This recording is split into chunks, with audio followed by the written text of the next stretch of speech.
আমার আলহামদুলিল্লাহ 2009 সাল থেকে টানা আল্লাহ হজের তৌফিক দিচ্ছেন। আমার এই দীর্ঘ 16-17 বছর হজের অভিজ্ঞতার আলোকে এই বছর হজের মতো এত কম কষ্টের হজ আমার জীবনে আমি কখনো করিনি। আমাদের পরিচিত আরো অনেক ভাই ব্রাদারের কাছ থেকে শুনলাম একই কথা। মাওলানা হাসান জামিল সাহেব গতকালকে আমাদের সাথে ছিলেন। উনি বলতেছিলেন যে আমি 1993 সাল থেকে টানা হজ করতেছি, জীবনে কখনো জোহরের আগে তোয়াফ সাই এটা কোনোদিন কল্পনাও করি নাই। আমরা গত বছরও তোয়াফ সাই করতে করতে অনেকেরই মাগরিবের সময় শুরু করতে হয়েছে, অনেকের আসরে, তার আগে কেউ চিন্তাও করেনি। খুব রেয়ার, কিছু মানুষ হয়তো করেছে অল্প স্বল্প। তো আলহামদুলিল্লাহ এবছর অবশ্য হাজিদের সংখ্যাও কম, আর সৌদির ম্যানেজমেন্টও অন্যান্য বছরের চাইতে এবছর অনেক ভালো করেছে।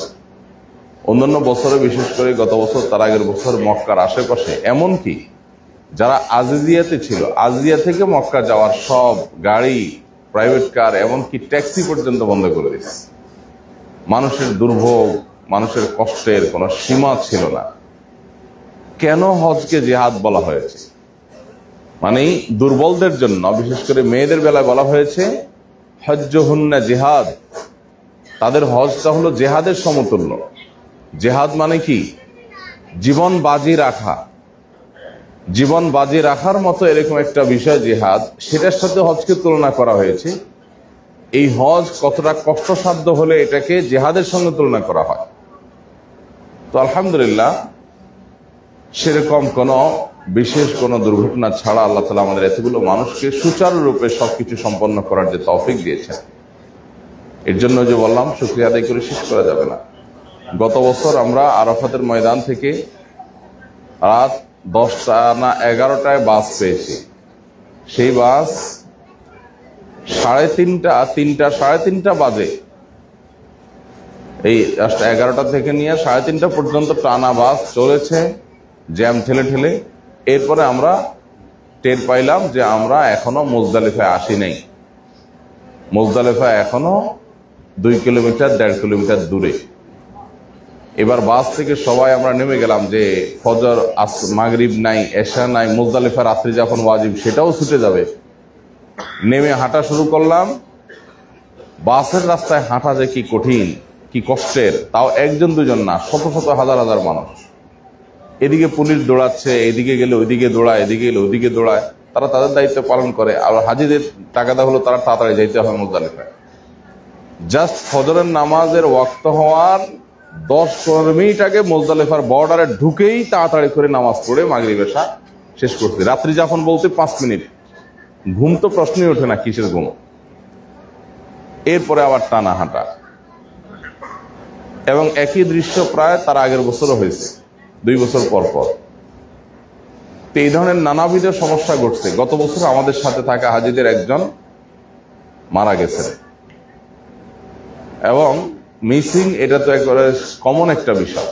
তো সেই তুলনায় আলহামদুলিল্লাহ আমরা এই যে পুরো হাউসফুল আল্লাহ রহমতে, এখন আল্লাহ হজটা যেরকম আমাদের তুলনামূলকভাবে সহজ করে দিয়েছেন, বিশেষ করে যারা পুরাতন অভিজ্ঞ আছেন তারা বলতে পারেন যে কতটা আল্লাহ তাআলা আসান করেছেন। সেটা যেরকম আল্লাহ তাআলা সহজ করে দিয়েছেন, হজকে যেন আল্লাহ তাআলা পরিপূর্ণভাবে কবুল এবং মঞ্জুর করেন, সেটার জন্য আমরা আল্লাহর কাছে দোয়া করি। প্রিয় ভাইরা, আমরা আলহামদুলিল্লাহ অল্প 2-4 জন ভাই ছাড়া বাকি সবাই তাওয়াফ এবং সাই সম্পন্ন করেছি। যারা তাওয়াফ এবং সাই সম্পন্ন করেন নাই, তারা 12 তারিখ বিকেলের মধ্যে তাদের তাওয়াফ সাই শেষ করতে হবে।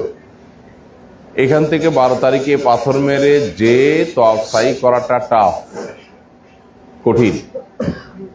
তাহলে আপনাদের জন্য অপশন হলো, আজকে যখন পাথর মারতে যাবেন, আজকে পাথর মেরে আপনারা আর তাঁবুতে না ফিরে মক্কা চলে যেতে পারেন। একটু আর্লি যেতে হবে সেক্ষেত্রে, যে তাওয়াফ সাই করে রাতে এসে মিনায় রাত্রি যাপন করলেন। এটা একটা অপশন। অপশন নম্বর 2, আগামীকালকে এইরকম রাত্রি যাপন করে ফজরের পরে ভোরে উঠে মক্কা চলে যাবে। মক্কা যাওয়ার জন্য এটা সবচেয়ে গুড টাইম। কারণ একে তো পরিবেশ শান্ত, ঠান্ডা, বাইরে আবহাওয়া খুবই ভালো।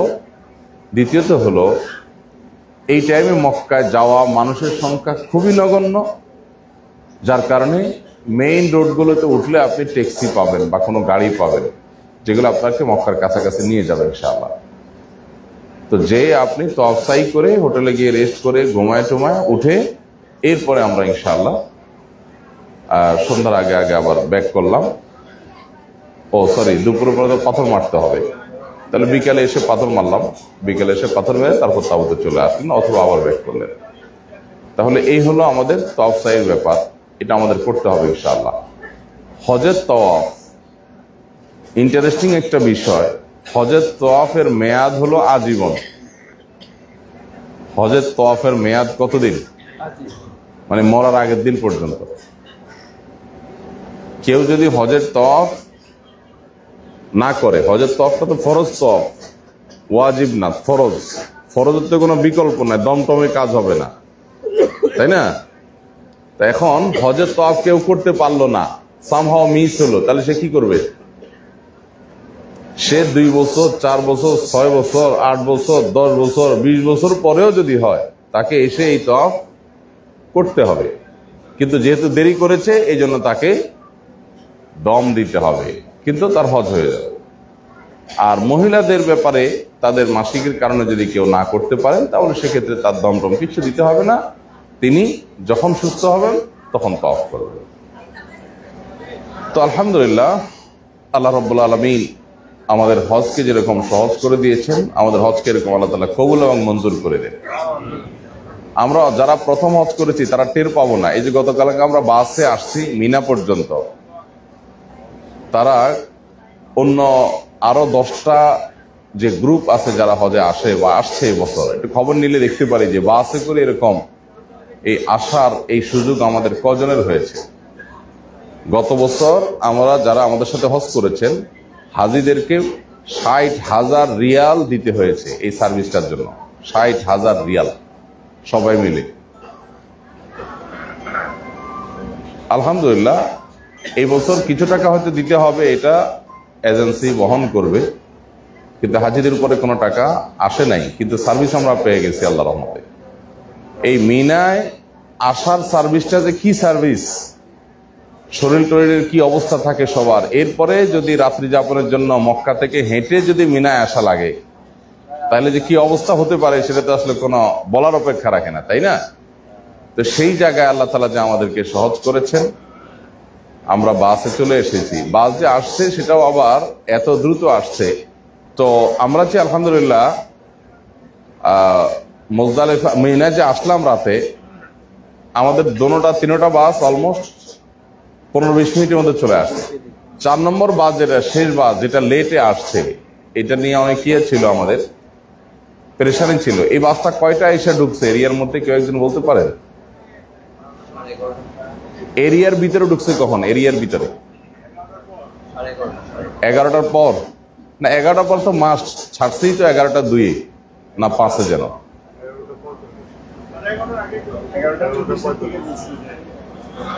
একজন বলছে 11:30টার আগে। আচ্ছা আচ্ছা, মাশাআল্লাহ। আমাদের মাসআলা হলো সূর্য ডুবার যে টাইম 7টা, এখন 3 বা 4, আর ফজর ওয়াক্ত কয়টা হয় এখন? 4:10। তো যত ঘন্টা যত মিনিট হয় এটাকে ভাগ করলে তার হাফ যদি টাইম আমরা থাকি আলহামদুলিল্লাহ, তাহলে আমাদের রাত্রি যাপন হয়ে যায়। আর মিনার এরিয়াটা চারদিকে কিন্তু অনেক বড়, যেগুলোতে তাবু সেট করা হয়েছে। এর বাইরেও কিছু জায়গা আছে যেগুলোতে অফিস আদালতের জন্য বিল্ডিং করা আছে। ধরেন আপনার ফায়ার সার্ভিসের বিল্ডিং আছে, পুলিশের কিছু কার্যালয় আছে, এগুলো বেশ কিছু স্থাপনা আছে যেগুলো মিনার মধ্যে পড়েছে। তো মিনার এরিয়ার ভিতরে যদি আমরা ঢুকে যেয়ে থাকি আলহামদুলিল্লাহ, তাহলে আল্লাহর ফজলে হয়ে গেছে। মোস্ট প্রবাবলি আমরা যতটুকু বুঝলাম 11:35, 40, 45 যে কয়েকটা বলছেন, এর মধ্যে এটা হয়ে যাওয়ার কথা, কাভার হয়ে যাওয়ার কথা আলহামদুলিল্লাহ। তো এক্ষেত্রেও শেষে যারা আসছেন, শেষের বাসে যারা আসছেন, যাদের জন্য লেট হলো, সে ভাইদের আল্লাহর কাছে ইস্তেগফার করা উচিত। আমাকে এক ভাই পার্সোনালি মেসেজ দিয়েছেন যে ভাই আমার কারণে লেট হয়েছে, আমি দুঃখ প্রকাশ করছি। তো বাকি যাদের কারণে লেট হয়েছে তাদের শুধু দুঃখ প্রকাশ নয়, এখান থেকে তাদের একটা লেসন নেওয়া উচিত। আমি একটা কথা আলহামদুলিল্লাহ খুব আল্লাহর কাছে শুকর আদায় করি বলি, আমি 10 বছর সৌদিতে ছিলাম, এর মধ্যে যতবার ওমরার তৌফিক হয়েছে সেটা গুণে তো আর শেষ করা যাবে না, কখনো মাসে 2বার 3বারও হয়েছে, যেহেতু সৌদিতেই ছিলাম ফ্যামিলি সহ। আমার 2-3টা বাচ্চা নিয়ে, ছোট ছোট বাচ্চা নিয়ে আমার মিসেস সহ আমরা হজ করতে আসতাম, ওমরা করতে আসতাম। আমার মনে পড়ে না, আমরা বাসে আসতাম 1100 কিলোমিটার, এর মধ্যে বাস বারবার পথে থামতো, বারবার ছাড়তো, মিকাতে থামতো, ছাড়তো। আমার মনে পড়ে না এই পুরো সময়ের ভিতরে কখনো তার জন্য বাস 1 মিনিট লেট হয়েছে। সবার আগে এসে বাসে বসে আছে, এটা দায়িত্বশীলতার ব্যাপার। আমরা অনেক মানুষ আছে এই জিনিসগুলো বুঝি না। আমরা 9টায় বাসের জন্য হোটেলের লবিতে উপস্থিত থাকা, 9:30টায় বাস ছাড়া, এটার জন্য আমরা কি পরিমাণ বারবার করে মেসেজ দেওয়া বলা হয়েছে। হোটেলের রুমে রুমে যায় নোটিশ করার জন্য হুদুদের ভাইদেরকে বারবার আমি রিকোয়েস্ট করেছি যাতে কোনোভাবে দেরি না হয়। তো এরপরও আমরা কিছু মানুষ দেরি করে ফেলেছি। যারা দেরি করে ফেলেছি তাদের উচিত ছিল এটা বলা যে ভাই আপনারা বাসটা ছেড়ে দেন, আমরা ট্যাক্সি দিয়ে চলে আসবো। এটা তাদের দায়িত্ব ছিল। তো আলহামদুলিল্লাহ এত বড় সফরে এই যে শেষ বাসটা ছাড়তে একটু লেট হলো, এটুকু জিনিস একেবারে অস্বাভাবিক না। যে মানুষগুলোর কারণে লেট হয়েছে, মানুষগুলো যদি আমরা রেখে আসতাম সেক্ষেত্রে তাদের কষ্টের কোনো সীমা থাকতো না।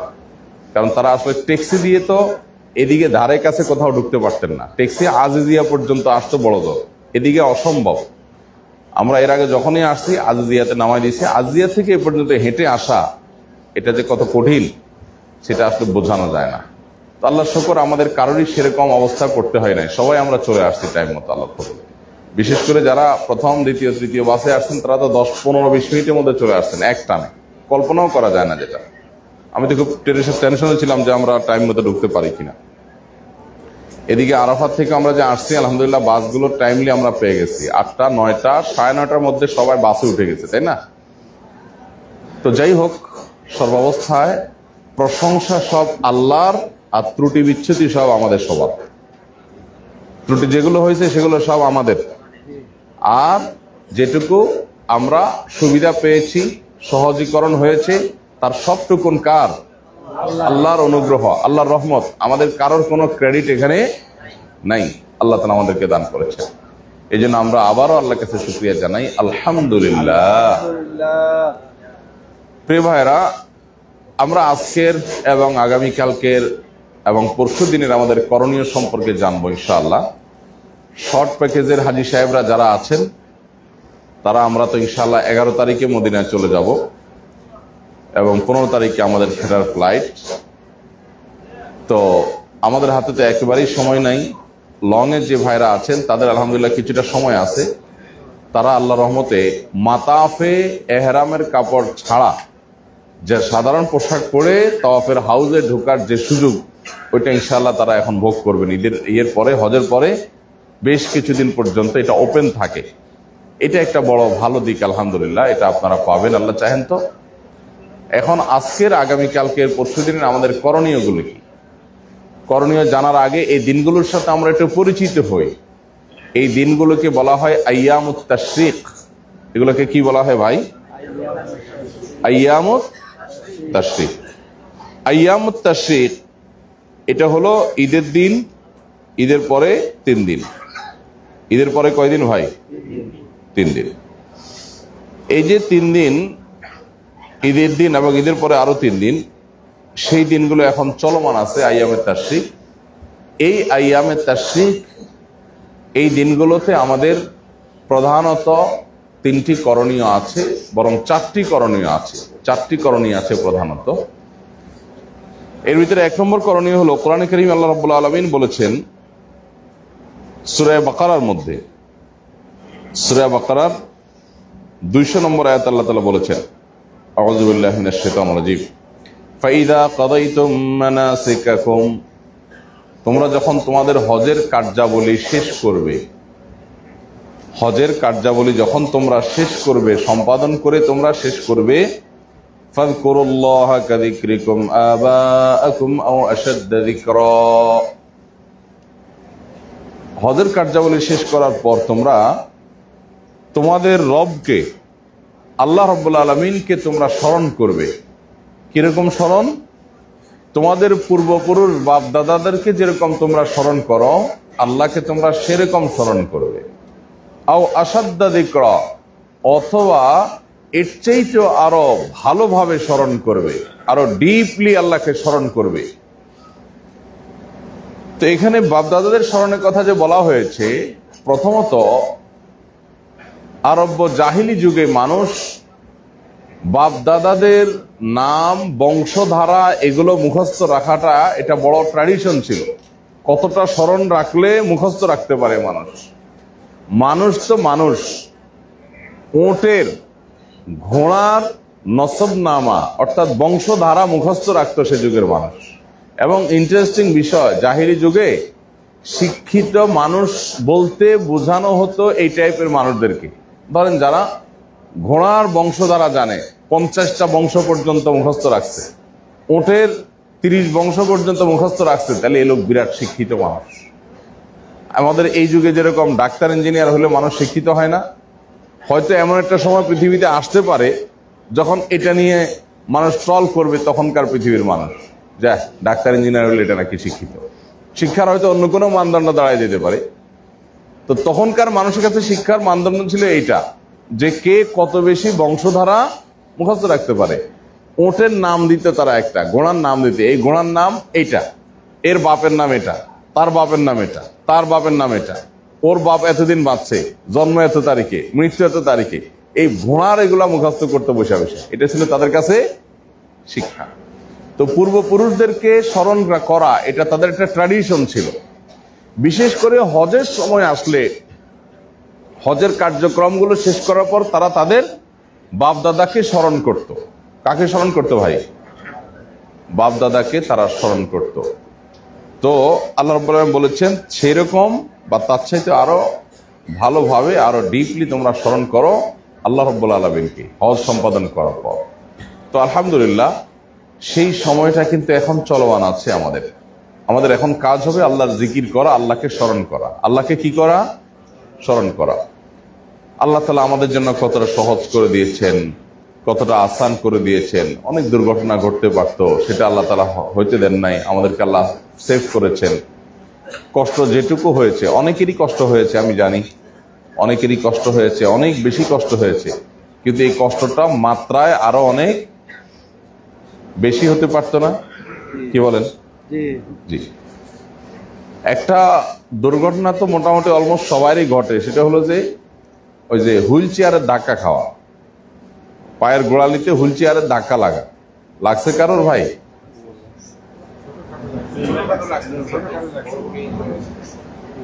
মানে কারোর পা শহীদ হয়েছে, কাইটে টেনে গেছে কারোর? আচ্ছা,